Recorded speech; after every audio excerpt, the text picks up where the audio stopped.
میرے پیارے بچوں، میں نے آج تمہیں ایک خاص مقصد سے بلایا ہے۔ نیا سال قریب ہے، لیکن اس نئے سال کے آغاز سے پہلے کچھ باتیں ہیں جو میں تم سے کرنا چاہتا ہوں۔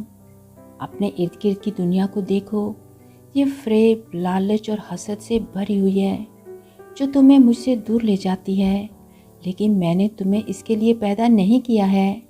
اس لیے یاد رکھو جو میں نے کہا ہے کہ پہلے تم خدا کی بادشاہی اور راستی کو ڈھونڈو تو یہ سب چیزیں بھی تمہیں دی جائیں گی۔ تمہارا وقت قیمتی ہے، ہر لمحہ جو تمہارے پاس ہے وہ میری طرف سے تحفہ ہے۔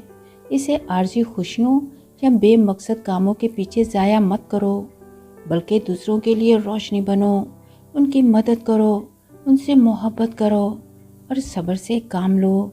جو تمہارے ساتھ برا کرے انہیں معاف کرو، جیسے میں نے تمہارے گناہ معاف کیے ہیں۔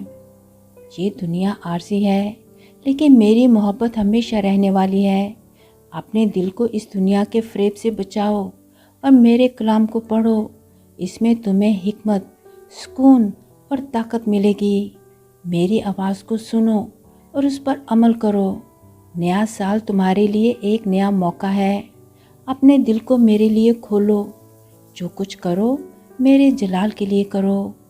ہر روز نماز پڑھتے اور میرے ساتھ بات کرتے رہو۔ اپنے خوف، اپنے خواب، اپنی مشکلات اور خوشیاں میرے سامنے رکھو۔ مجھ پر بھروسہ کرو، کیونکہ راہ، حق اور زندگی میں ہوں۔ اور یاد رکھو کہ میں تمہارے ہر قدم پر تمہارے ساتھ ہوں اور ہمیشہ رہوں گا۔